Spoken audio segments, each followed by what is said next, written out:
Alright folks, today I'm gonna start out my climbing plans from mid-April to mid-May. So here in Washington State, we got all sorts of clam catching activities going on from January to May or some more, but the real action happens from March to May because that's when a bunch of clam catching spots open up for just a month or two.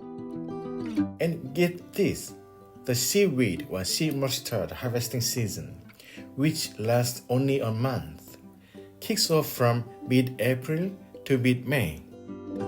Now, I'm a rookie when it comes to sea mustard, so I made this cool table to keep track of my clam fishing schedule during this period. Really cool! And those red marked dates, those are the real deal harvesting days. Since these places will be open again next year, I'm gonna make sure to remember them. At the start of the next year, I will be watching this video again while planning my clam fishing adventures. Hopefully, it'll come in handy for you too. Oh, it helps. April was pretty busy for me, folks. I had some important stuff going on, so I couldn't get outdoors as often as I wanted. But on April 21st, I finally made it out for some razor clamming. This activity runs on and off from October to mid-May each year. So you gotta keep an eye on the water quality testing and announcements from the WDFW, Washington Department of Fish and Wildlife, to know when and where you can go for some razor climbing. Usually, towards the end of the year, they issue toxin warnings, and the whole thing gets shut down for a month or two. But April's, it is great because the clams get bigger and the weather's usually more cooperative. Razor climbing, the daily limit is normally 15 per person, but when there's a ton of them, they bump it up to 20.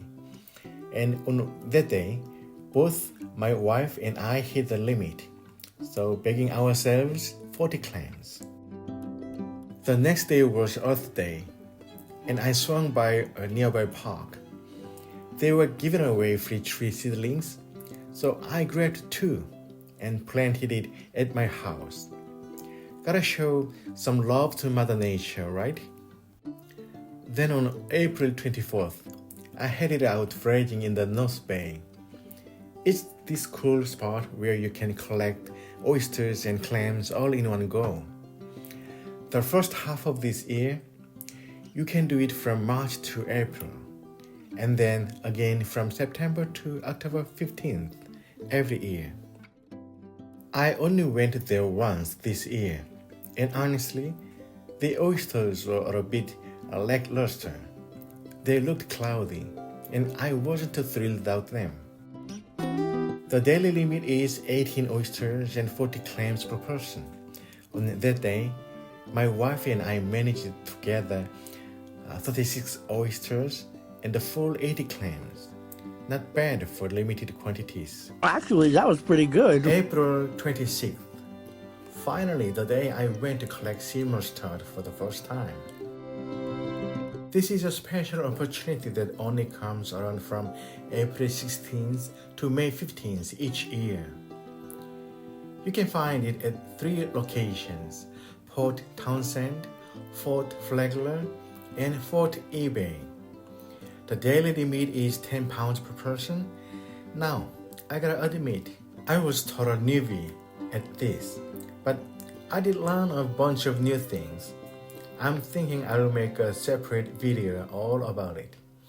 On that day, the missus and I hit Port Townsend and hauled in a whopping 20 pounds of sea mustard. And guess what? After we grabbed the seaweed, we found out there are tons of spots along Hood Canal if you follow Route 101, where you can get oysters too. When the tide's low up north, you can make your way down and hit the low tide time at Hood Canal. So, on that same day, we collected seaweed, oysters, and clams. It was a real feast. We snagged 36 oysters and a whopping 80 clams. The next 4 days didn't have deep low tides, so I took a break and chilled at home. Take a break. But on April 29th, there was a mushroom festival near my place. So I decided to check it out. Plus, this is a good time to collect broken ferns too. If you are not too exhausted, you can gather some near your house. Most countries don't consider it edible, but back in Korea, I remember eating broken ferns when I was young. So I've been collecting it bit by bit and cooking it as a tasty side dishes. Come May 1st, I wrapped up my personal stuff from April and kicked off the full-scale foraging. Fry Cove County Park is the only 15 minutes from my place. Since it's close to the city, I didn't expect it to only have small clams and oysters. But lo and behold, on May 1st, we bagged and opened 80 clams, the limit for 2 people. And man, those things were quite big. I reckon that because it was the first day of the season, which only lasts a month each year. The following day, May 2nd, we did it all over again and gathered another 80 clams. But hey, I checked out the WDFW website and found out that oysters are farmed up north. So on May 3rd, I thought, why not go for some oysters too? On my way to the oyster farm, I stumbled upon a muddy area. I spotted some clam holes and started digging. And out popped horse clams. I was on a roll and couldn't stop. Until, well, the power went out and I dug up a bunch of horse clam friends. That day, we caught 36 oysters and also collected 80 clams, including mussels, and plus several horse clams.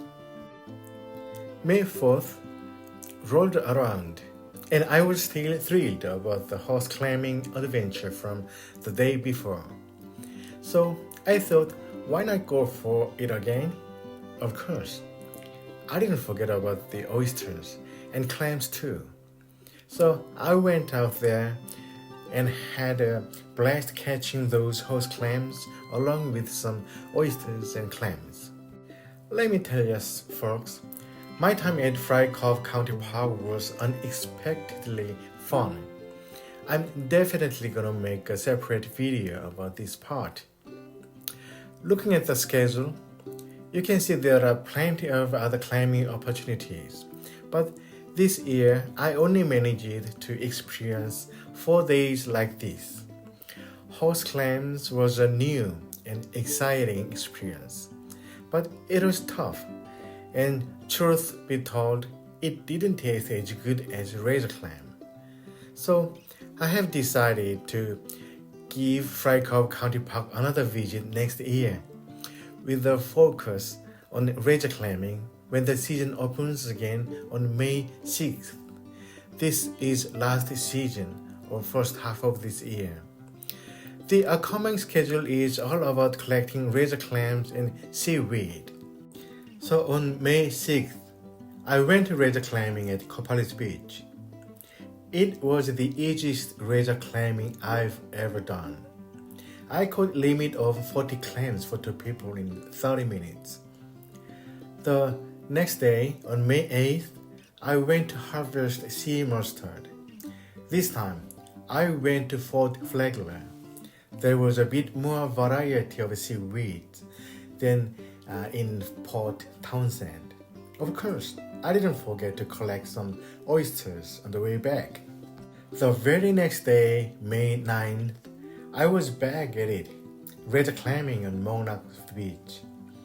Let me tell you, it wasn't as easy as Copalis a couple of days ago. But I still managed to nab 40 clams. Not too shabby. Not too shabby. Without taking a break, I went straight to Fort Flagler again on May 10th for some more seaweed action. The amount of seaweed was dwindling a bit, probably because everyone else was collecting like crazy. But hey, it was enough for my wife and me to hit that 20 pounds limit together. And you know what? Hood Canal was still loaded with oysters. From that day on, I started to feel a little bit run down. I rested at home the next day, but on May 12th, I went back to Copalis Beach to go razor clamming. The day was windy and the waves were high, so it wasn't the best weather for razor clamming, but I still managed to get my limit of 40 clams for 2 people. The next day, May 13th, I pushed myself and went a little adventure. I headed to Fort Flagler again for some sea mustard picking. The low tide was only 0.2 feet, and let me tell you, there wasn't much seaweed left. I barely made it with just 20 pounds. But hey, I made up for it by collecting oysters from the Hood Canal. I was starting to feel really sick, but on May 14th, it was the last day of the razor clam season. I went back to Copalis Beach, even though I knew I shouldn't have. It was a hot day, over 90 degrees, and the waves were strong. I only managed to catch 15 clams on my last day. And then, starting the next day, I was down and out sick for a whole week. My throat was clammy every time I swallowed, and I had a fever. Not a fun time. And let me tell you, next year I have decided I won't push myself to schedule things like this. Take it easy. I will listen to my body and take it easy. But hey, I'm glad I documented all these climbing and seaweed harvesting experiences in April and May. Next year, I will refer to this info and plan for some fun climbing for a couple of months. I can't wait. Can't wait. Thanks for watching this video.